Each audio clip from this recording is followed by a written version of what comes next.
Welcome to Grilling to Get Away, the podcast for backyard grillers who want to escape the everyday and fire up the flavor.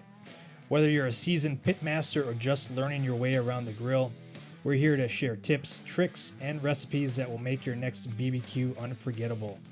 We'll talk meats, marinades, and even some mouth-watering sides. Plus, we'll answer your grilling questions and dive into everything you need to turn your backyard into the ultimate grill zone. So grab your tongs, fire up that grill, and let's get started. This is Grilling to Get Away, your go-to podcast for all things barbecue. Hey, what's going on, everyone? This is Greg, your co-host of the Grilling to Get Away podcast, and I'm here with my buddy. What's happening, everyone? This is Ben. And we got a few friends with us today, Ben. Yeah, we sure do. We're out of the basement for the the first time, like in front of a live crowd, man. Yeah, this is new for us. This is episode 201. We just hit 200. Way to kick it off. Yeah. No, but we're at Inpro in Muskego, Wisconsin with their BBQ Club. So thanks, you guys, for inviting us out here to come talk beef jerky today, or jerky in general. Episode 201, we're doing jerky. Right. How many times? I think I can count on one hand the number of times I've done jerky, Greg. Yeah, same here. Okay, here we go. We push ourselves out of our comfort zone. Yeah. I blame Colin for this, Colin Monahan. He sent it to us saying, like, hey, we want to talk jerky. Like, okay, well, I guess it better get to work. Thanks, man. No. That's what we're here for. Yeah. So that's absolutely why we're here. So no, it's good. It's good. It's it's a great time of year to do it too. We part of our thing is learn from our mistakes. So and we can teach you. We can teach you a lot through our mistakes. But no, we're happy to be here. Happy to talk about this stuff because this is something that we're interested in as well. And we're the backyard guys, so we like to try new things, try different things. So that's who we are, and that's what we do. But before we get into that, Ben, it's only been a few days since our live podcast because we're recording this one a little bit early. But did you get a chance to grill or barbecue anything since we talked last? Well, Halloween's right around the corner for us here, man. And based on when we're recording this, so yeah, I did pumpkin seeds. You did? Oh, yeah. Pumpkin seeds. Okay. I did pumpkin seeds, man, and it was awesome. So I'm assuming you gutted your own pumpkin and... Oh, the kids did that. The kids did that. Smart. Yeah. All right, they want the pumpkins, you know. So you bought the pumpkins and you scraped out the insides, got the guts out, got the seeds out. Yeah. Now, how many pumpkins are we talking? Two big size. Yeah, they're good ones. So lots of seeds. So how do you go about then prepping your seeds for? Did you grill them or you smoke them? Or yeah, absolutely. Yeah. Which one? Smoked them. Smoked them. Yep. Okay. Just some nice, easy indirects. And what grill did you use for that? I used the Weber, the kettle, 22 inch. 22 inch. Just kept it simple, man. All Used some. I've really been using the Jack Daniel's wood chips a lot lately, and just threw some of those on. Kept it. I just used some. Let's see. I used like a spicy olive oil, like in there, just to kind of for a coating, and then I did some pop smoke. Some of our Memphis style, and then a little bit of fire in the hole to add just a little bit more of a kick to it. And now, did you let the pumpkin seeds dry overnight first or anything like that? So you make sure they're really dry, right? You don't want to do them wet, and then you put the olive oil on, and then you season it. Yep. Okay. Now, did you just put them in like a tin, or what? A tin on the 22 inch? Yeah, super simple. Yeah. Then just let them ride. Just about every 15-ish, 20-ish minutes, would go out and just kind of stir, move them around, shake the pan around. Shake it up. Yep. Then close the lid. And how long, again, did you say that you were on there for? That's probably about an hour and a half. Okay. Not too bad. Not too bad. And how did you know they were done, man? I tasted them. Okay. Simple enough, right? I was like, all right, this feels good. Okay. So, and I think I had to leave soon, too. So I was like, well, they got to be done. So... I was running out of kind of charcoal there. I was getting down to it, and I'm like, I'm not gonna add more to it. They feel good, so I'm gonna roll with it. All right, it's a good way to test things. Yeah, they feel good. They look good. They taste good. Yeah, yeah. The kids had practice, so I threw them in a sandwich bag for them that night, and they're like, "Oh, Dad, you made pumpkin seeds!" Like, heck yeah, and they were pumped, man. Yeah, nice. Yeah. And they liked it. They liked that. So did it have a little bit of spice to it then? Yeah, they didn't say anything. So I don't know. Well, they're probably used to it. Yeah, I don't think that put they spice noticed. in everything. Yeah. Yeah, so you did the pumpkin seeds, which is great. We'll have to get that recipe from you so we can put it on the website. Do we not have a pumpkin seed? We do have one out there, but it's just very generic, right? Oh, just, okay. Like our garlic seasoning. All right, yeah. So. I'll type that up and get that over to you. Because, again, pop smoke, man. I Yeah. use it for everything, right? Like, it's pretty versatile. Yeah, I just kind of mixed it with a little bit of fire in the hole, just to add like that extra kick. But you don't have to do that. And that's the best thing about pumpkin seeds is, like, you can flavor it however you want. However you want to. Sweet, savory, spicy, man, whatever you like. And you can do multiple batches, too. You got lots of pumpkins, Yeah, dude, we didn't have that many pumpkin seeds. Like, it was enough for, like, one. I was like, they're all going to be the same this year. Mm-hmm. Yeah, and to be honest, we didn't do any of this. I know you didn't. Well, we asked the kids. We're like, "Hey, you guys want to go to the pumpkin patch or whatever?" Like, nah. They're getting to that point where they're like, "Nah, Dad, come on." Oh, how are we supposed to make pumpkin seeds then? Well, I know. I don't know about that. I know.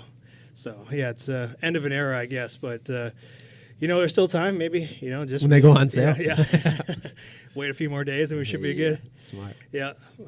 Good, man. Well, I'm glad you got to do something like that. I didn't get a chance to do anything like that, but I was prepping for this episode. Yeah, it was fantastic. I came over and you did, in the middle of the process. Like, all right, well. And you got to taste it first. Should be done by about the time we're done with this podcast. Yeah, so. I timed it up. Didn't you? How you like that? Yeah, I don't know if you did that on purpose. Yeah. Don't say I never did nothing for you. Yeah, here we go. I brought you a bag of pumpkin seeds. Don't worry about it. Did you hear today? I did, yeah. Oh, wow. Well, thank you. I appreciate that. No, I know you're lying. No, but as we were prepping for the podcast today, I was looking at my freezer and just doing some research on like what kind of cuts of meat were the best for jerky and stuff like that. So I was looking through the freezer and I got like a 2 or 3, maybe even 4 like rump roasts. So I was like, yeah, maybe I can do that. So I pulled it out, and as I was doing more research, I was like, yeah, this would definitely work because when you're looking for jerky, you're looking for lean cuts of meat. Mm-hmm. And I know that was one of the questions we had. Yeah. Before we came in here, like what kind of meat should we do? What's the best type of meat to use in making jerky? Honestly, you're looking for lean cuts of meat, not as fatty. And the rump roast didn't really have much fat on it. I did have to trim a little bit off there. Any visible fat you want to kind of trim off. So that was good. I mean, other ones like eye of round, top roast or top round sirloin you could do. I had a guy recommend flank steak too. He liked it because it's just kind of thin and easy to cut. Yeah, that's right. And we like cheap stuff, so anything Absolutely. is cheap and lean, ready to go. Yeah. We know somebody. I think Colin, you said you had venison here.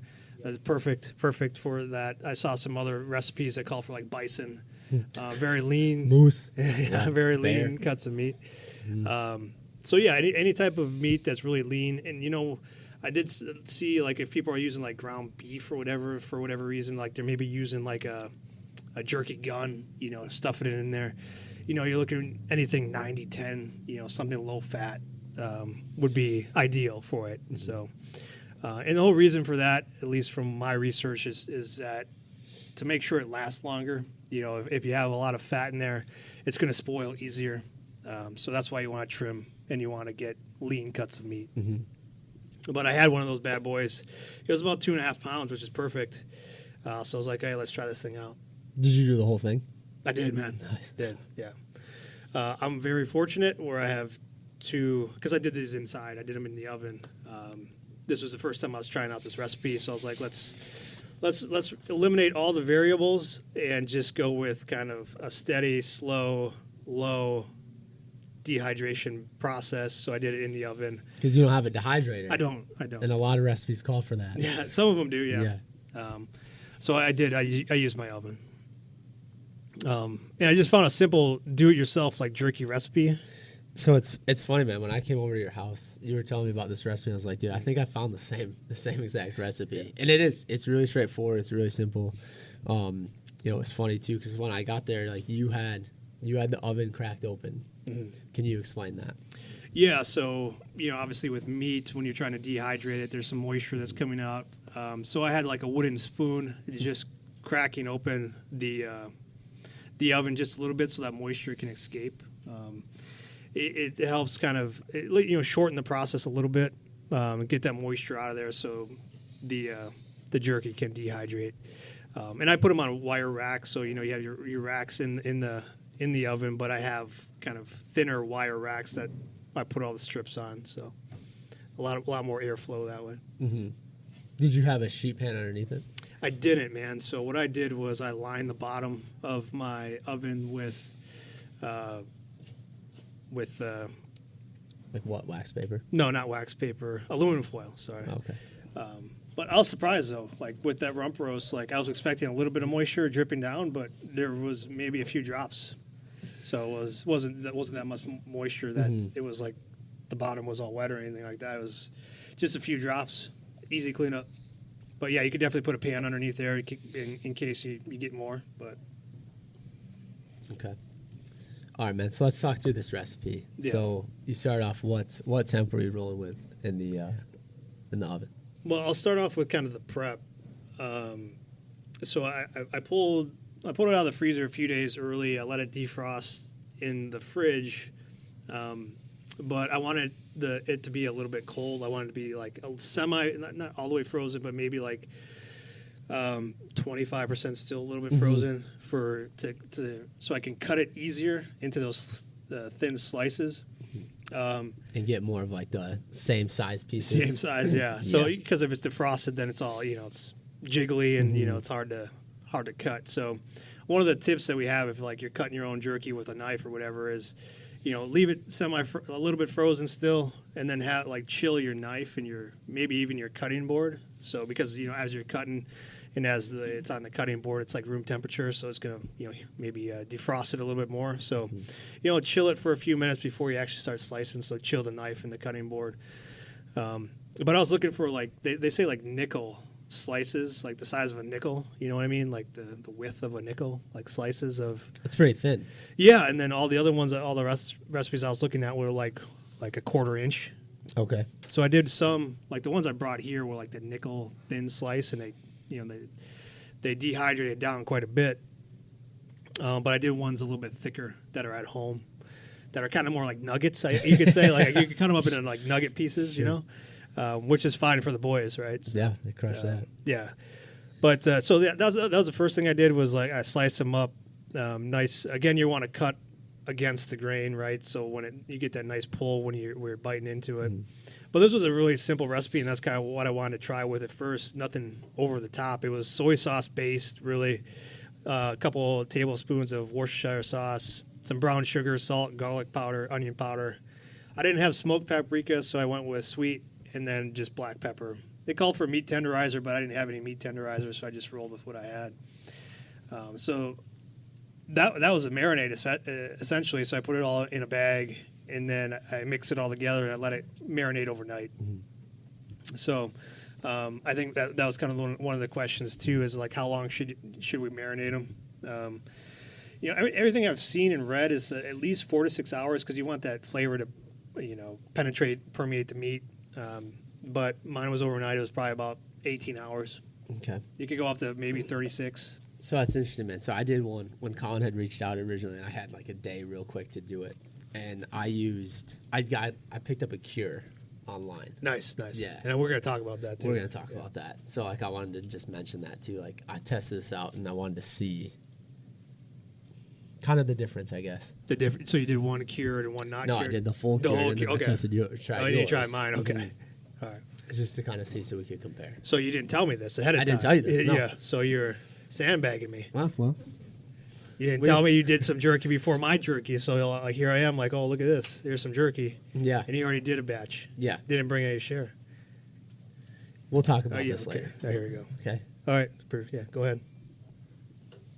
Carry on. What do you want to know? Tell me about your cured jerky. Oh, so I just got a thing of I talked to this guy when we were out at Holy Hill, and he mentioned like he started talking about like doing jerky. I'm like, oh, dude, I just had a buddy who reached out. We got to talk jerky soon. So yeah, and he stayed for like 5 minutes. Told me his whole process and stuff. He gets the PS seasonings. He just buys that packet, and their jerky. Yeah, their jerky kit that they have. Nice. And so it's funny too, because when I was up in Eagle River, I had somebody else talk to me about it, and like, I mean, these guys go to like a bar like every weekend, and they make like just pounds of jerky that they take and they sell there, I guess, and they swear by High Mountain.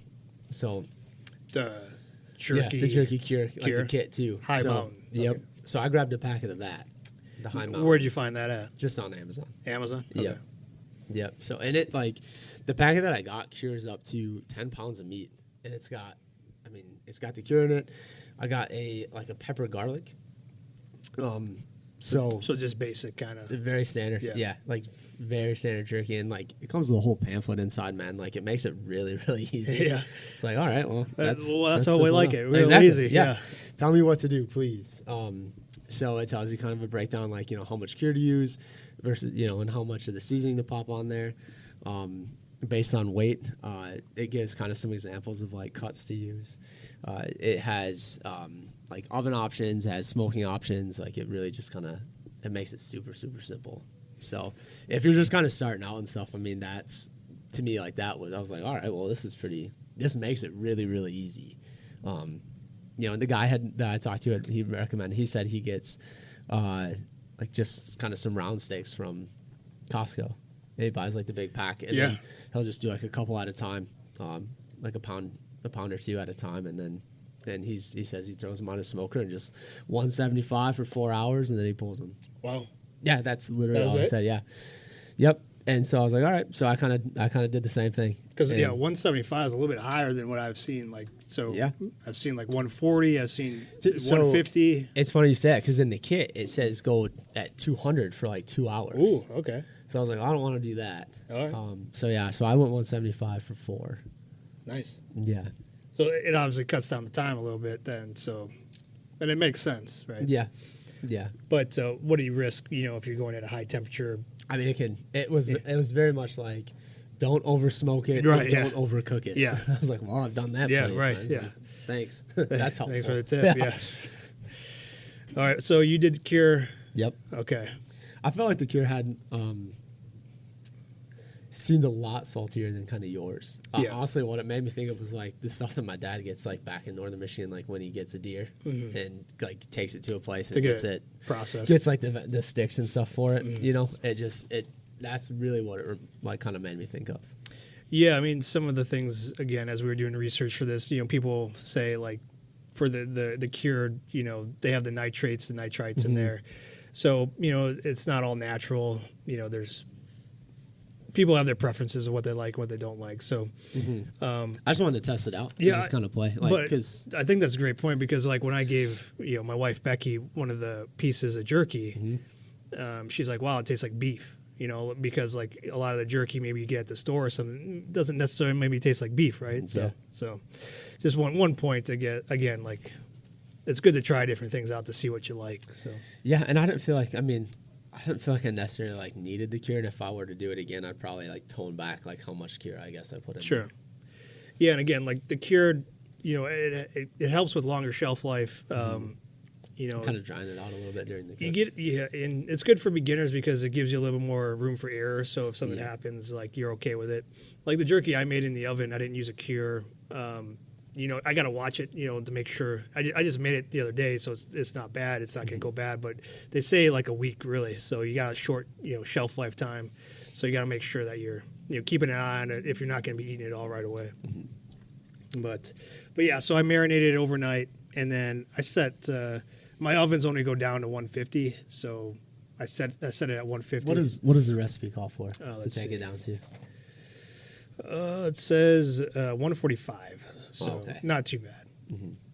So 4 to 6 hours. What are you freaking out? Like, well, great, can't do anything, right? Come on, man. I was like, this is gonna rock. We're doing this anyway. 145. Yeah, okay. Well, that's close enough. But like I felt because I was propping open the oven door that it was gonna keep temperature around 140 anyways. Sure.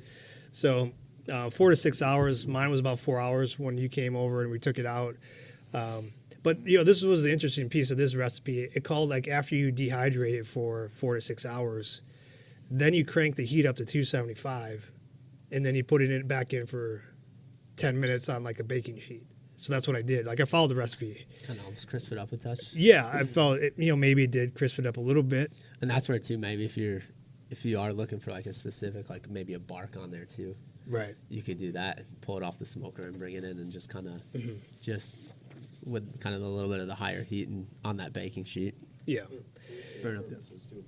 Smart. You can only have your food at 140 for 4 hours before you get back to your oven. Yeah. Yeah, that's a great point. What do you say? I couldn't hear exactly what he said. Food safe. I want to make sure purposes. people can hear. On Yeah, the, food safe purposes. yeah. What, the temperature? Yeah, because you can only have meat going up to 145 for 4 hours. You said, and then bacteria kicks in. Like 140 for like 4 hours, you can risk your danger zone of bacteria growth. So that's part of like why people also use cure. Yeah. Is you can help eliminate the risk of bacteria growth. Which is what we want. No botulism either. Yeah. Right. Yeah, and that's what he was just saying is that, people use cure a little bit to help, eliminate the bacteria, possibility of bacteria growth and things like that. So, but yeah, so we took it out of the oven, let it rest for a few minutes, and then we just kind of tore a few pieces off. And It was good flavor. It was a basic recipe. There was no flavors in here that were really going to make it jump out at you or anything like that. But I just wanted to get the process down and see how the process went. And really, like, it's not really the temp, right? Like, you're kind of going off of, like, the feel of the meat. Is everything. We've all we had read. jerky before, right? Yeah, And we all it's- know what good jerky tastes like. So it's like, oh, this isn't bad. It's Has, not like, bad jerky. The bend to it. No, Yeah. it's not just splitting apart and stuff. Yeah, so it came out. We tried some pieces. Like, okay, this isn't that bad. All right, for a first try, Yeah. first try in the oven. But if there's anything that I would do differently on this one, maybe I would. Next time I'll do like definitely. I got another rump roast, so I'll probably try some different flavors with that. But next step is taking it out to the smoker for a little bit when I have a little bit more time, and then one of the questions is, does it have to be, do you have to have a smoker? Do you have to do it in the smoker, or can you start in the smoker and then finish it in the oven? I'd say yes, yes, and to all of those things. Like, you definitely don't have to do it in a smoker, but if you start there and you finish in the oven, I think that's totally fine. It's up to the cook, right? So Yeah. you're going low and slow anyways. So I know charcoal and fuel isn't the most cheap thing nowadays. So sometimes just getting a nice kiss of smoke on there and then putting it in the oven would be a good idea. Yeah, that was the one thing, too, in the kit that said, like, don't over smoke it or you'll get, like, that sour taste at the end. Really? Yep. That's what the kid said. Yeah. Okay. So that was my process. So I gave some to the boys, got the 3 boys, and they're like, it was gone. Like, I gave them like a half a bag, because we were at a basketball game. I was like, they were coming from school, so I just tossed them a bag and like, hey, I made some jerky today. And they wolfed it down. So that's a good sign. I mean, they eat anything, but Hungry? Yeah. they're like passing it out like, hey, my dad made this, so that was pretty good. That was a good sign. Well, that's the next business idea, Greg. Oh, well, one thing at a time, man. Yeah, sure. So, Write it down, though. oh, yeah, mental, Yeah, steel trap. like an elephant. Uh-huh. Never forgets. Never forgets. Good. Well, tell me more about your cured, jerky that you've been holding out on me for. Well, I told you a lot about it already. So did you marinated overnight? Yep. Okay. And then you put it But on. there was no, like, liquid or anything. No Like, liquid. It was just strictly the cure. Strictly the cure and, like, the seasoning that came with it. Okay. So, and then... So it was like a dry marinade. Yep. Right. Yep, just overnight. And then I fired up the smoker like kind of right away in the morning and got it to like 175. So I mean, it was just like a handful of like bricks and stuff, really not too much at all. And then I was like, well, I was trying to think on like how I wanted to do it. So I took one of the kind of like the throwaway tin pans, and I have like kind of those cookie sheets, right? And it fit like perfect just with kind of the legs in there. And so I was very careful and put all the pieces like right on top of there, and it stayed and it worked. And then I just let that ride. And I checked it after 2 hours, and then again after another hour, and then at 4, I was like, all right, these are pretty Those good. are to your liking. Yep. And that was it then? That was the 4 hours, and then... Yeah. And you said like you could taste a little bit more of kind of the it's the saltiness of the cure. Yeah. For Yeah, my wife said that too. I said, she goes, she's like, these are really good. And, my son Cal, he was crushing them. But, so, Dad, you made beef jerky? I was like, heck yeah, buddy. And but then he was like, yeah, I don't like beef jerky, Dad. He's like, this is my favorite. I'm like, wow, great. That's a good sign. Yeah.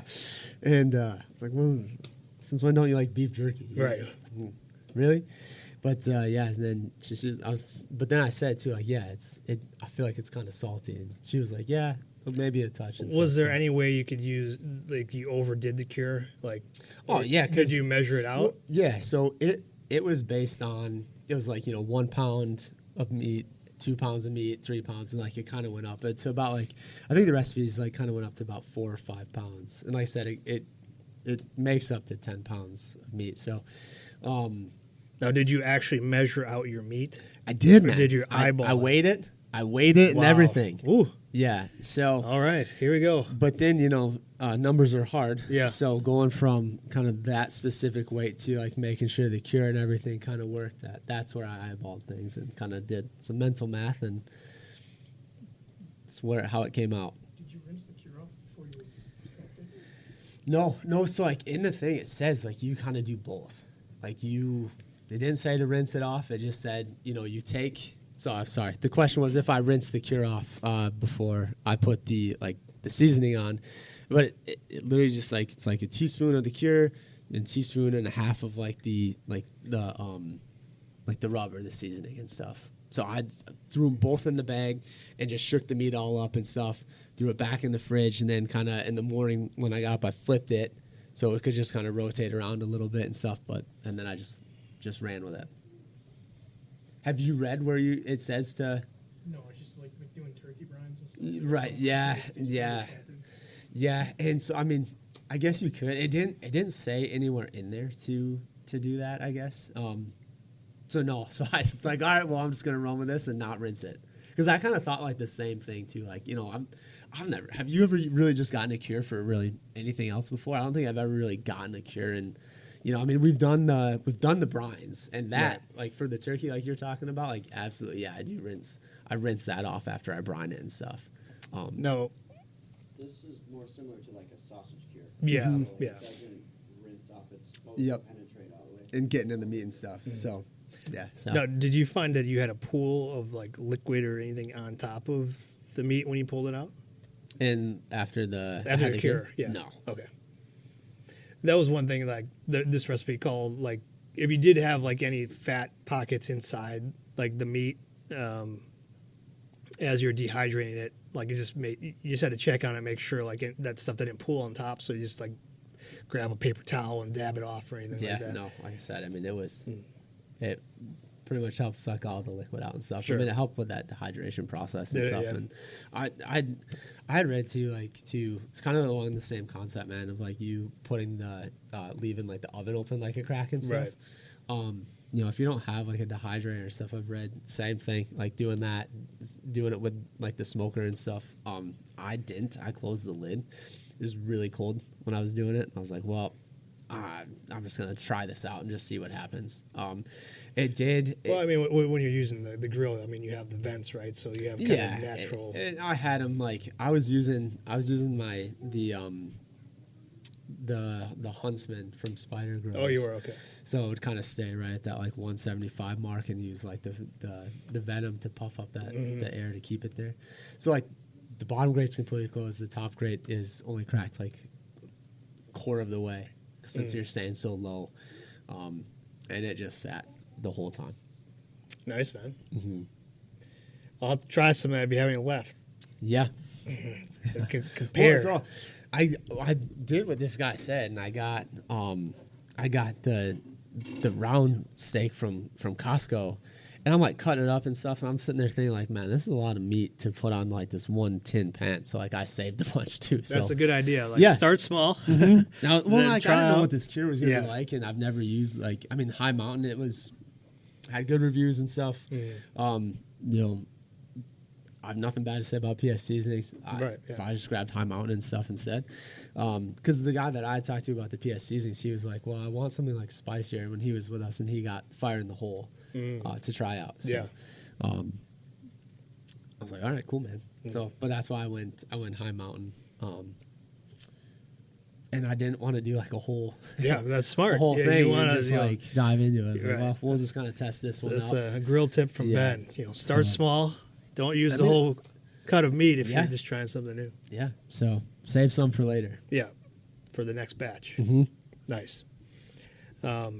That's good, man. And flavor was good though, on point. Yeah, well, I asked my wife, I was like, was it too smoky? You know, because that's Yeah. always a concern. And she said no. So, Good. okay, good. Good. Because after 4 hours, too, you Yeah. know, and like I said, they're thin, real small cuts of meat. You can easily dry out and stuff. I mean, I was kind of happy I kept the lid on, too, because it kind of helped keep some of that, like a little bit of moisture, so it wasn't like that pull, like that, just that tug you had. It was a little bit more tender, too. Sure. That's good. Good. I'm glad it worked out for you. Me, too. Yeah. Nice. Yep. All right, man. What kind of questions here we got? I think we hit most of them. I think the only thing is like one of the questions is, you know, do you have to, you know, should you buy store-bought jerky packets or make your own marinade jerky cure?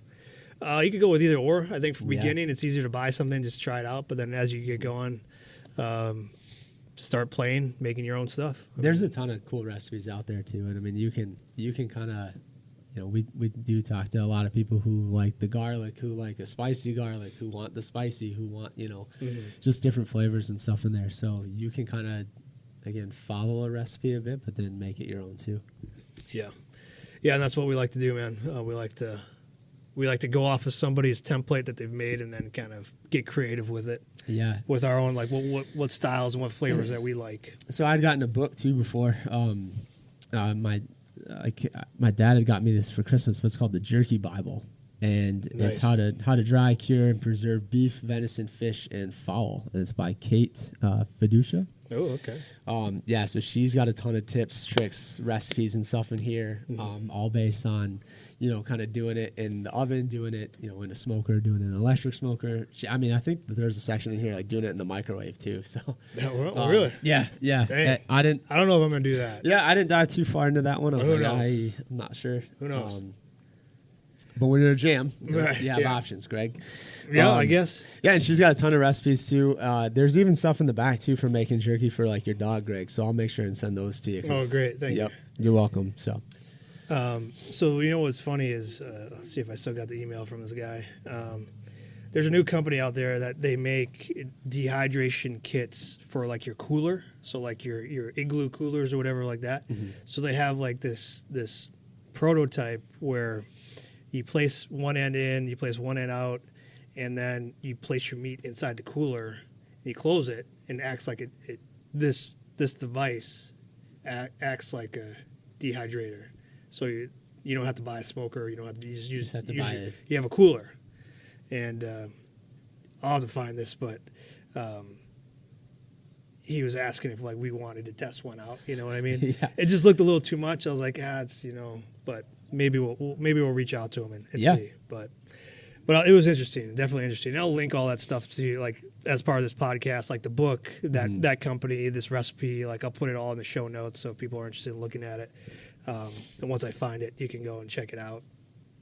But I thought that was interesting. Just kind of, again, one of those things like we're gonna be talking about jerky, and all of a sudden, like this company reaches out and is like, "Hey, you want to try this new heck yeah, thing?" we do. Send it over. I don't know, man. I didn't look at all the details. Like, Send it over. all right, well, I'll send it to you, and you can respond. to it. Perfect. All right. Yeah. Yeah, man. That'd be fun to test out. It looked like a lot of work. You know, with my oven, I can kind of just set it. My smoker, I know what's going on. Like this had like a circuit board and had, you know, hoses and things. I was like, yeah, it's a little too much. Yeah. Just a method to figure out when it's done enough. Yeah, so so when it's done enough, like for the Dryness. yeah, you mean the like what I was just talking about, like the prototype, or like just in general? Just when the jerky is done in general. Oh, So yeah. Some people like it a little more steak butty. Some people like it really dry. like a piece of leather that you can just sit and suck on all day. You know? Just Well, popping your lip. yeah, it depends. Like the recipe called for, like the one I was looking at, like that it bends but it doesn't break. Mm-hmm. You know, so that's one. But again, like it's personal preference a lot of times. And that's kind of where too. Like I didn't want to do like a full, like this full thing of meat, right? And just test it out to get like a feel for like the temp, the time, and kind of like where I wanted it at. And like you know, I know Colin did some stuff too, and he finished his off in the oven. He said, so it's like it's really up to you to get it to where that temp, like that pull, I guess that you're really looking for. So, I mean, in this book too, like they have it like tons, like almost like kind of different styles as well. Because like again, I know, you know, we're fortunate enough to have some of our products here in like the Jerky outlet out in Franklin. Yeah.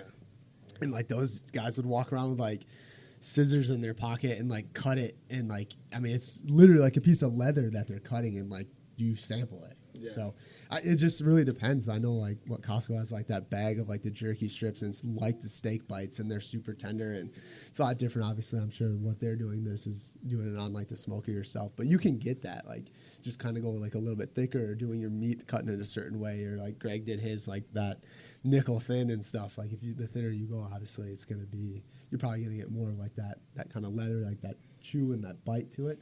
Rather than keeping it a little bit thicker, you'll keep a little bit of like more like that, I guess, kind of tender.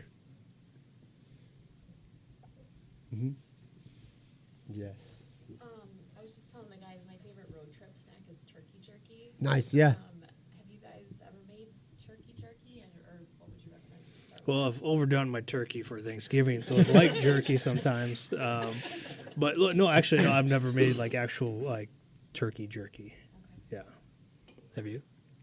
I think I was at your house that year for Oh, yeah, Thanksgiving, probably. So, yeah. No, I've never done turkey jerky either. Where do you typically get that from? Is there like a certain kind that you get, or you just see turkey jerky and you grab it? Like the Jack Links one is The Jack Links. usually like the quick trips and stuff like that. Yeah. But I tried. There was one I think out in Tennessee, like a small place that I tried some, and I've just always really liked the flavor of it. Yeah, like I said, I mean, this book has like recipes for like even like fish jerky, which sounds crazy to me, and like it has a ton of options in there. So I know that there is a recipe for like turkey or chicken. I think there's some kind of like wild game as well, like some fowl and stuff like pheasant or something like that too. So, yeah, I mean, I don't know specifically. I've never tried it, but I mean, I know turkey's easy to dry out, Right. you know.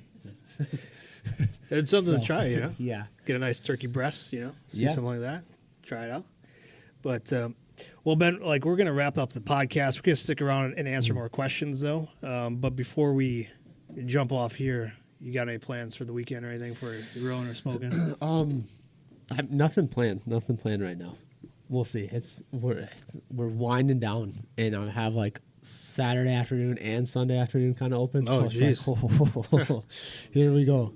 Yeah, I know. That's kind of what I was thinking too. Like, I know. So we'll see. It's kind of. I don't know. I woke up thinking about goulash this morning. I don't know why. I'm making smoked baked potato soup this week. No, nice. Okay, smoked baked potato soup. Can do a podcast episode on that. We'll see you next week, Colin. Call you. Yeah. Good, man. Well, I hope you get a chance to get out there. I'm planning I know on it's it. been a long time, so Yeah. you guys have been running quite a bit. Been running. What about you? Man, we're still running. So basketball, football's done. Basketball starts. So we got basketball tournament this weekend. But maybe Sunday. Like, you know, my wife likes to plan out the meals. So like on Sunday is like beef stroganoff. Ooh, there you go. And she's conveniently gone that day. So Well, that sounds like it sounds like canvas for you to make some beef stroganoff. it does. Yeah, it does. So Shoot. I know. Yeah, pull out some of that beef stew meat. Yeah. We'll see what else we got in there. But that's what I'm thinking. But Can't go wrong. no, man. All right, man. Well, this is a good episode. Again, thanks everybody for listening. Thanks for having us out at Inpro. yeah, thanks, This is Inpro. awesome. We appreciate you guys and getting The allowing us BBQ to come Club back again. Yeah. This has been awesome. So, well, that's all I got, man. All right, sounds good. All right, cheers. Take it easy.